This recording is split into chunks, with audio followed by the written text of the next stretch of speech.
But what I'm most excited about is this business builder for coaches who are building their business. I've shifted this year to more of a hybrid approach. I found that, okay, in one-on-one, first of all, I run out of time. Like I only have so much time, so I can only help so many people. But then when you do a group model, it's like, the quality really drops off. I never liked that. And so I'm finding this hybrid model is great where it's a group. We meet every other week as a group. And that's kind of Q&A and building stuff together. Offline, people can access me anytime through our group chat. So they actually get their answers a little quicker than if they had to wait till their next one-on-one meeting. But what I'm doing is they still get access to me one-on-one. It's just kind of gamified. Welcome to Career Coaching Secrets, the podcast where we talk with successful career coaches on how they built their success and the hard lessons they learned along the way. My name is Davis Nguyen, and I'm the founder of Purple Circle, where we help career coaches scale their business to $100,000 years, $100,000 months, and even $100,000 weeks. Before Purple Circle, I've grown several 7- and 8-figure career coaching businesses myself, and have been a consultant at 2 career coaching businesses that are doing over $100 million each. Whether you're an established coach or building your practice for the first time, you'll discover the secrets to elevating your coaching business. Welcome to Career Coaching Secrets Podcast. I'm Pedro, and today's guest is Steve Perkins, a business growth advisor and executive leadership coach who helps leaders turn intention into clear, workable plans. Through his company, Greenhouse Coaching, he guides clients in building a custom growth map that strengthens focus, execution, and momentum. He supports founders developing people leaders and professionals feeling stuck, helping them build healthier cultures, better systems, and the clarity needed to lead and grow without burning out. Welcome to the show, Steve. Thanks for having me. Hey, great to have you too. And all right, I'm a sucker for origin stories, so I like to rewind a bit. Same. They always say, don't start with when I grew up. I'm like, no, that's the part I care about. And also, I'm kind of a nerd, so I like the Marvel origin stories, the first edition, to see where Captain America went through to get where he is right now. So, yeah, every coach has that moment where they look at their life and they say, hey, you know what? I guess this is what I'm doing now. So when was that for you? Yeah. Well, I like to say that moment took 12 years for me, but my struggle was I'm a generalist, and probably everyone listening to your podcast can relate. As generalists, there was no path in the world for us. No one told you what to be when you grow up. I never knew what I wanted to be when I grew up. So I figured out what I wanted to be when I grow up when I was about 32. It was a long path of trying to figure that out. So yeah, I think it's just the tricky thing that we've got these systems that are thankfully finally changing. School system, workplace system, they kind of are built for these very defined boxes of teacher, doctor, lawyer, firefighter. If you're outside of that, if you're creative, if you're good at lots of things, interested in multiple things, there's no clear direction for you. So, I grew up, I went to college for engineering. Then I started working in that space. I was just like, this doesn't fit me at all. I'm kind of the person in the room who's like more interested in the dynamics of the people than the subject matter we're talking about. And I've always been an entrepreneur. But again, no one pointed that out. I didn't know entrepreneurship is a route you should take. So yeah, I kind of did a bunch of all the different things. My LinkedIn makes no sense. It's a very non-linear path. And through a series of basically conversations and trying to figure it out, I was in the corporate world working in a big bank and finally figured out what I wanted to be when I grew up. And that was, what I'm doing now, which is coaching and building a coaching business. So my first product when I started my company was called Career Sweet Spot. It's like helping people figure that same thing out. Because I was just frustrated. I felt like there was nothing out there to help you figure out what you want to be, what you're good at, what you love to do, how to translate that into a career path. And so I kind of always hated the people who had figured it out and somehow had that magic moment. And now I'm one of those people. That resonates a lot with me. I'm a business graduate, so I was like, after I finished my business, I got my major, I was like, this was a terrible idea because I'm a jack of all trades and master of none, in a certain way. And later on the path, I'm 39. I was like 10 years later, I'm like, oh, this was a great idea because now I can solve problems. That shift I can really resonate with. So that's interesting that you mentioned. And when did it shift? You mentioned you had your aha moment when you were 32. So when did it shift from I'm helping people to I'm building a real business around this? Yeah. I mean, because ever since I was a kid, I loved hanging out around a fire pit and talking about your life plans and goals. I've always been into these kinds of things. I didn't know it was a job. I remember, I'm working in big corporate America in a big financial institution, and people would always want to get coffee with me and pick my brain. And I remember one day walking down the hall telling a friend, like, what if I could get paid for this? Wouldn't that be cool? And we kind of laughed out loud, like, yeah, right. And what if you could get paid to like help people figure out their life and career and get clarity and take next steps? Because I seem to be really good at that. And people always say they're energized after talking with me. And so fast forward like a year, I got this cool chance to work on transforming the culture of that company from the inside. So I got to kind of build a business within the company. And through that team and that effort, I met these coaches, and they were on staff at the company just for like the C-suite executives. So they were total like guru coaches, really great coaches. And they go, Steve, you need to be a coach. What are you doing? And I was like, nah, no thanks. I'm not a therapist. I'm like an entrepreneur and I'm going to build a company one day. And they're like, no, you are a coach. They saw something in me I didn't see in myself. Right. So they kept pushing. At the same time, I'm going through my own, like trying to figure out what I want to be and mentorship conversations and all this stuff, listening to podcasts like this. And I'm starting to piece it together. So they pushed me to the point where I went back to school to get my executive coaching degree. And it was like, yes, they're right. Like, this is the thing. This is what I'm made to do. And so for me, it was a combo of falling in love with like coaching is the kind of company I want to start, because I always knew I wanted to start a company. But also coaching really works. And I was the guy hiring people like me. I was bringing in speakers and workshops and this and that. And nothing would ever work. You get everyone real pumped and there's all hype about something. And then Monday, it's just like back to old habits. And so I saw in coaching something really powerful, that it is consistent over time. So it's not just like flavor of the month or, rah-rah at a conference. It's consistently meeting and taking steps over time, but it's also customized to that person and how they're wired and how they're motivated and intrinsically. So I just think coaching works better than so many other things out there. And that's when the light bulb kind of started clicking. I want to leave corporate when I have a new baby and a new house and all these, my wife just stopped working. Like, what the heck are we doing? Right. And start a company. And it's been a wild ride, but I wouldn't change it for anything because it just feels right. I always tell people who are figuring out if they want to start a business or career next steps, I'm like, it's not just about what you like doing and why you want to do it, but also the environment.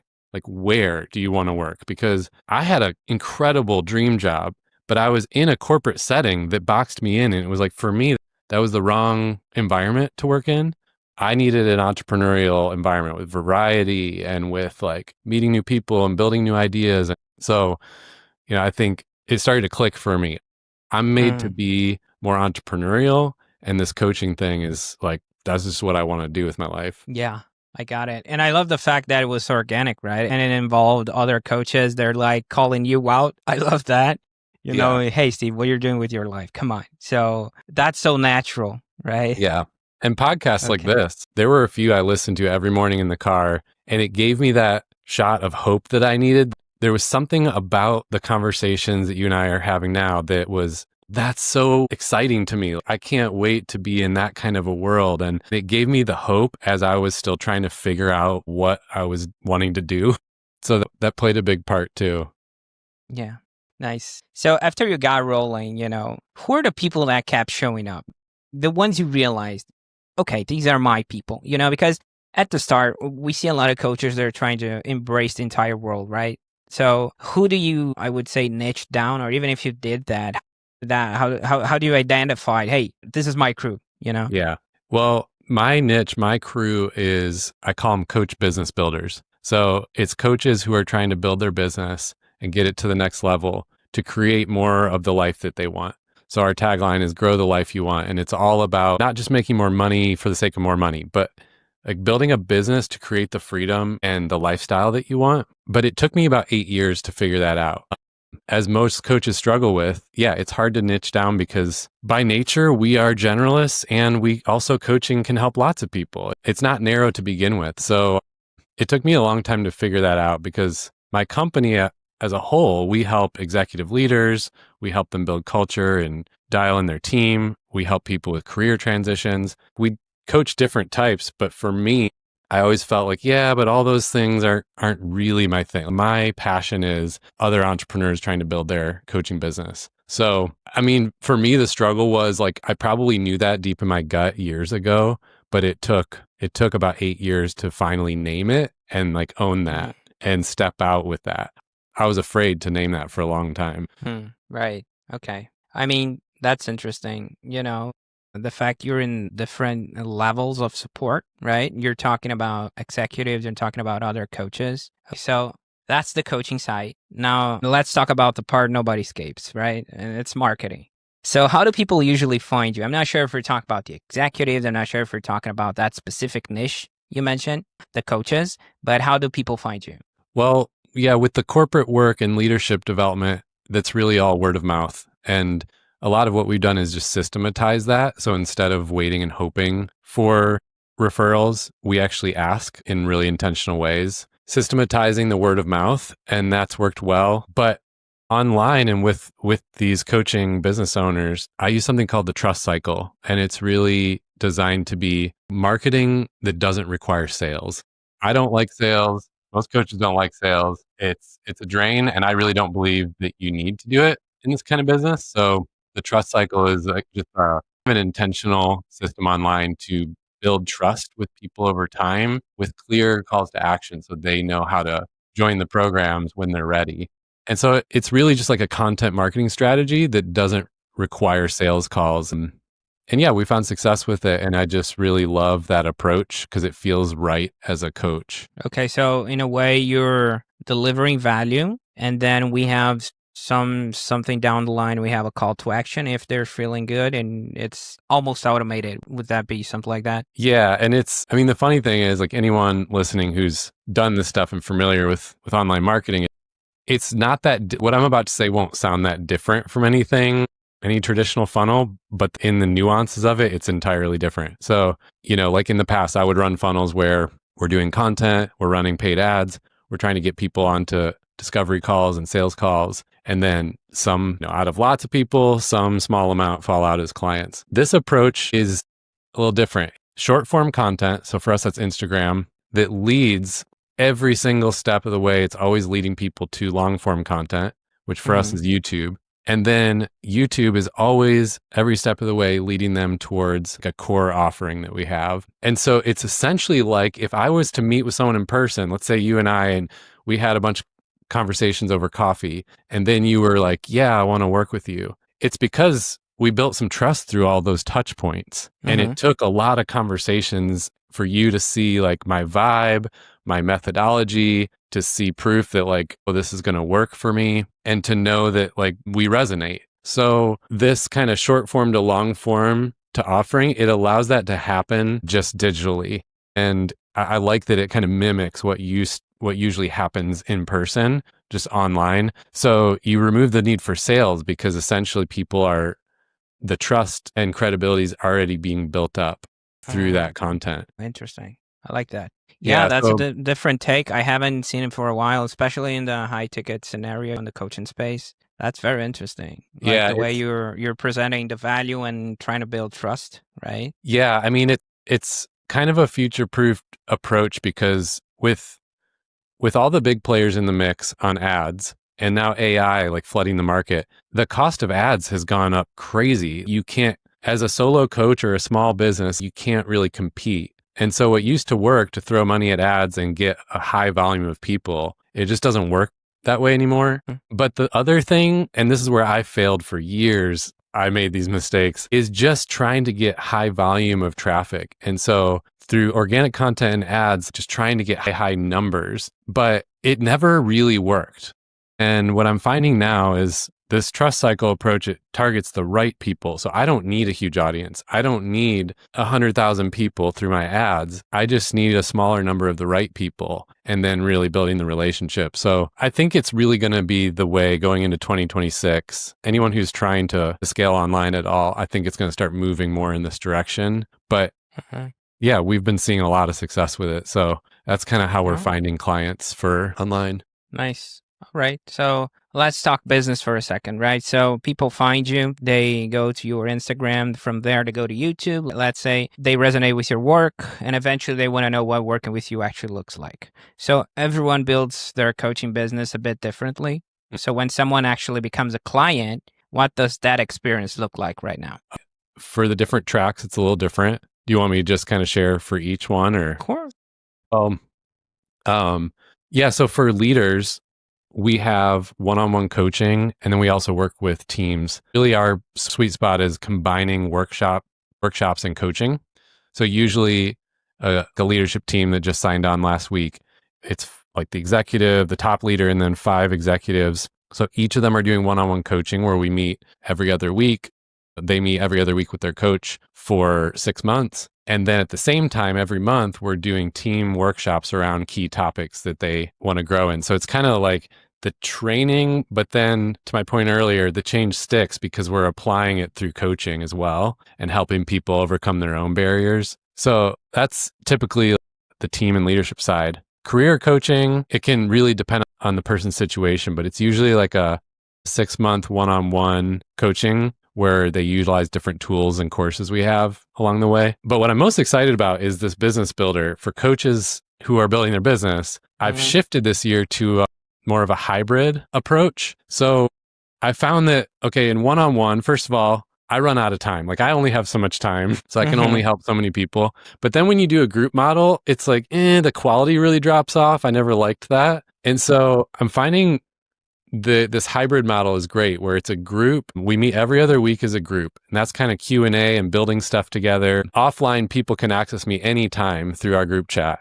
So they actually get their answers a little quicker than if they had to wait till their next one-on-one meeting. But what I'm doing is they still get access to me one-on-one. It's just kind of gamified. The common complaint is like people will get the content or the homework and they don't follow through. And we're our own worst enemy. So what if the structure of the program actually helped them follow through? And so, for example, when you sign up, you get access to the foundational modules. And as you complete a module, it unlocks the next one. And when you can complete a set, then you get a one-on-one session with me to implement those learnings in your business. And so it's really motivating to get through the material and implement, but also you don't lose the one-on-one component altogether. So that's what we're most excited about right now, because it's really allowing us to reach and help more people and scale the business up, but also give people even better quality of delivery. So we do things like a quarterly planning session where everyone is planning their own business for the next quarter, but I'm kind of helping and guiding them do it. So that is, I don't know, I'm finding that to be really fun because I'm recommending that same structure to all of my coaching clients. I think this is the way that they can scale beyond their time without losing the quality of what they give to their clients. Interesting. Yeah. And I think it's... No, please go ahead. Well, I just think it's worth noting because I always used to be frustrated about this. People don't call this out, but when we work with leaders, that's like ICF coaching. This is more custom tailored, deep listening, helping them find their own solutions. And that's really valuable. But people in the ICF world, they think that's the only way. Well, there's also a whole world of like advising and, hey, I've been there, done that. You're on the same journey as me. I can show you how. And that has value too. And I think there tends to be these camps. There's a whole bunch of coaches online who are actually not coaches at all. They're just advisors. And then you've got like ICF people going, oh, you can only ask questions and you're basically a therapist. And we like to merge those worlds because I see value in both. Sometimes you need to come to the solution yourself and find what works for you, not just copy what I did, because it won't work for you. But sometimes you need advice and tactics and, hey, I've figured this out and you can apply this. So I just want to call that out because I hate when people only talk about one camp or the other and don't acknowledge the difference.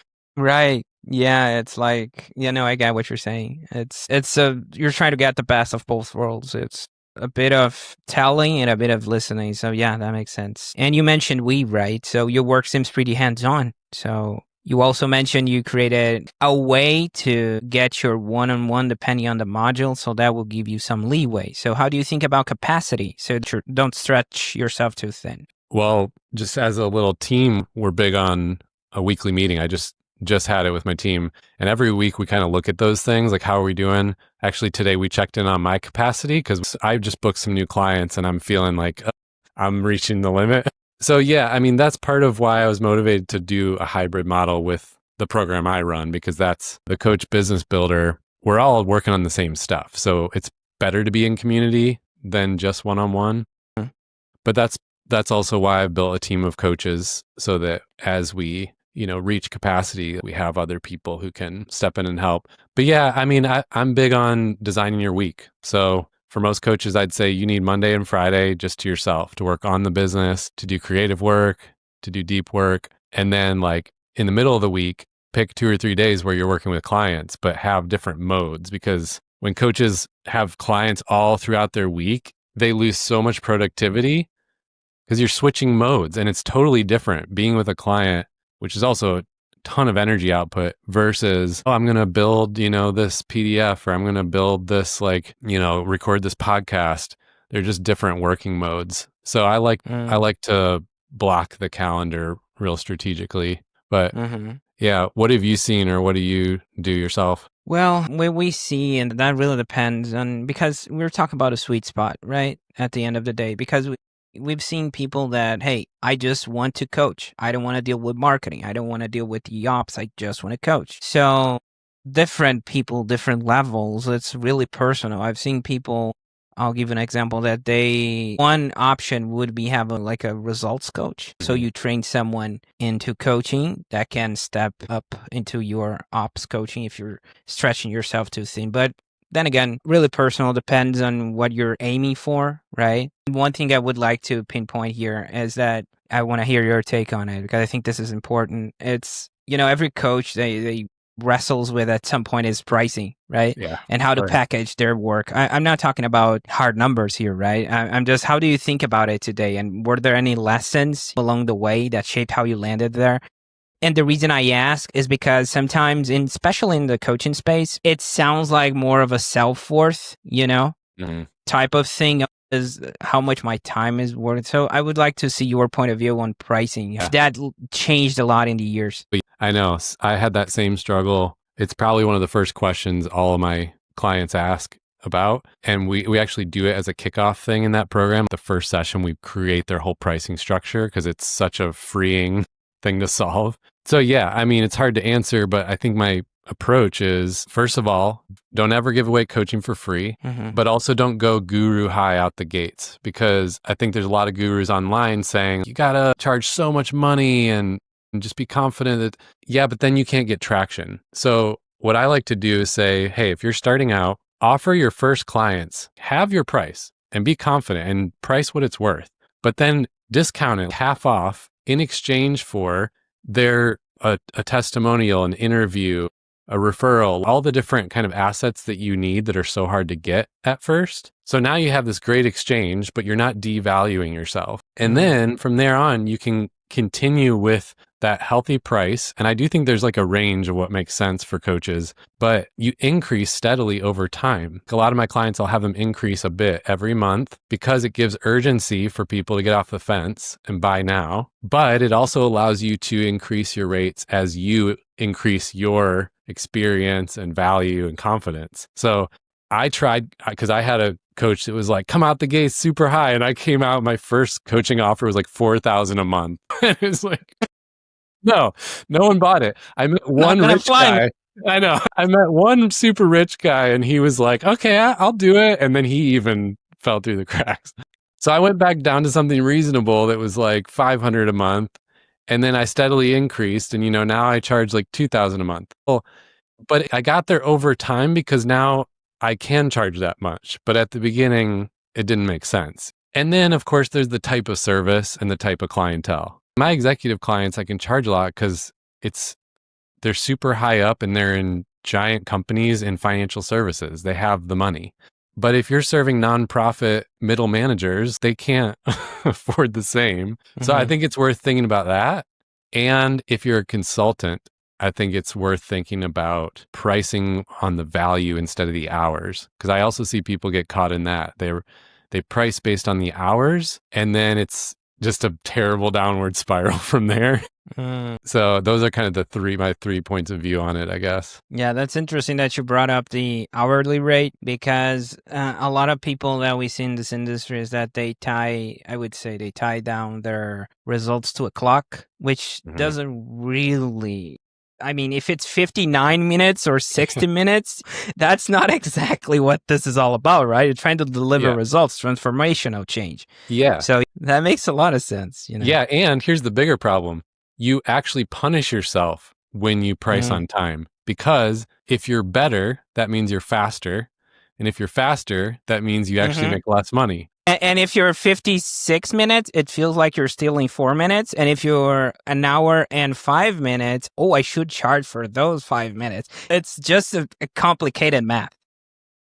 And another point that I think it's relevant to make is because you place yourself as a commodity, right? So it's easier for them to compare Steve to Bill the other way. That is a dentist that's not even in the same space. And it's like, hey, that's weird. Our cleaning lady, she's charging X and she's doing a lot. And Steve is just telling me some stuff and it's way higher. You know what I mean? 100%. You're exactly right. Because sometimes they do that math subconsciously and don't even realize it. So now you can't raise your prices because they're comparing you to the cleaning lady. And it's like, well, no, I'm a high value coach. I'm helping, I just got a new client. He runs a business. They're doing really well. And literally the value of my coaching to him this year will be $100 million in revenue for them. So you're telling me my service is only worth $200 an hour when I delivered $100 million of results for you.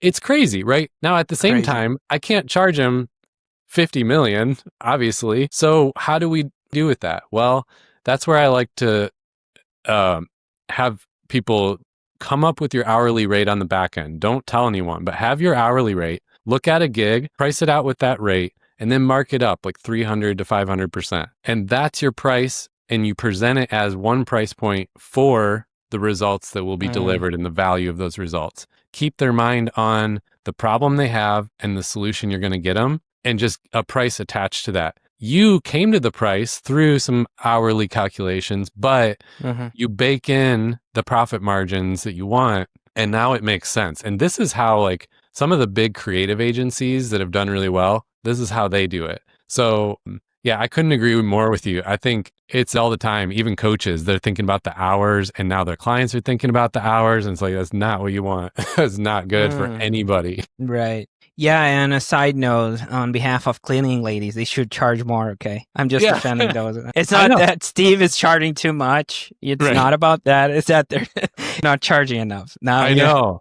I was thinking about that. Like, okay, we have someone that helps us with cleaning. Honestly, if she came to me, if we sat down and talked about it and she had me map out how much time I save every weekend and then the price of my time in my business, I mean, she could charge thousands. Would I do that? As another question. But yeah, I mean, I think there's something to that, because here's the other part. Coaches, we can be very empathetic and we want to help people. So we start thinking like, okay, well, I don't want to make them uncomfortable with the price that's too big. And, here's kind of the hourly rate. I can't go too high. What if they say no? We get fearful. But just think about it, like play it out. If that's my mindset as a coach, how am I going to help people break through and have transformations when I'm stuck in my own limiting beliefs that hardcore? So it's going to bleed out into my work. And then I'm going to be doing too much work for too little pay. And so I'm going to show up burnout and at my worst. And that doesn't serve my clients well. So, sometimes I think the gurus go a little too far with the pricing too high, but I do believe there's something to valuing yourself at a level that's going to help you show up the best for your clients and lead them, like actually live out what I'm preaching to them, which is overcoming my limiting beliefs, having confidence in my value, and really doing my best work. Okay. Yeah, that makes sense. Now, I'm curious about where you're taking all this, right? So looking ahead, where do you see the business going? Are you thinking about scaling, hiring, or is there a next step you're excited about? Yeah, I know it's been interesting because, we had this membership site and we're kind of scaling that pre-COVID. COVID killed that. So we pivoted. We started building a team of coaches where each of us could build a personal brand online. it kind of sort of worked. So at this stage, like what we have now is really working. I want to scale that up over the next few years and get to like a $5 million company. And what I'd love to do then, I mean, we're already doing it now, but really lean into in-person retreats and meetups. And so my passion is like getting people together in person, especially now that we have so much of this on screens. I think it's even more fun and valuable, but small in-person meetups in beautiful locations with great food and just like fun time together, connecting, but then having a lot of intensive, like getting things done with entrepreneurs, like building our business, with leaders, making their plans. And then we're even dabbling in retreats for couples because like all coaches will know, I mean, you're coaching the whole person and the relationship parts of life come into the picture, but there's so few places that help with that. Like relationships are really tough and no one seems to help us with it. So we also want to get into that and just create these really amazing experiences to get away from the hustle and like have time in a great community with some people who are doing similar things. So that's kind of that's the dream. That's interesting. And one thing caught my attention is the fact that you mentioned the couples, right? And I remember I have a friend, he's like, it's kind of a small business. And he was like, him plus 5 partners. And I was like, that sounds like a lot. And he said, and he asked me why? Well, it's not really 5, it's actually 10, right? Because you have the spouse. Yeah. And he's like, oh my God, I have never thought it like that way. So I think it's not actually 5 partners. So yeah, that resonates a lot with me. I mean, I know. I mean, there's nothing entrepreneurs love more than like, yeah, as couples, can we figure out our life and make some plans and also make sure like our relationship is thriving because of our business versus suffering because of it? I mean, is anyone getting that perfect? No, but I've experienced in that and also some highs. And I'm like, man, I love life when I'm loving business and my relationship's really good. So, I'm like you, I've got a kiddo and I'm married and we're both running businesses and it's just hard to like stay connected and find the time. So yeah, that's become a for me. Yeah. Okay. And I mean, of course, whenever we're aiming toward the next chapter, there's always something we're refining in the present, big goals. So what are you currently trying to improve or tighten up in your business right now? Oh my gosh. Oh, you have good questions, by the way. Sometimes these interviews, it's like... Appreciate it. Your questions actually get me thinking. I think it's 2 things. And I like just being transparent and sharing stuff. I think it's more helpful when we can details. I'm on a mission to get to my business being 80% profit margin.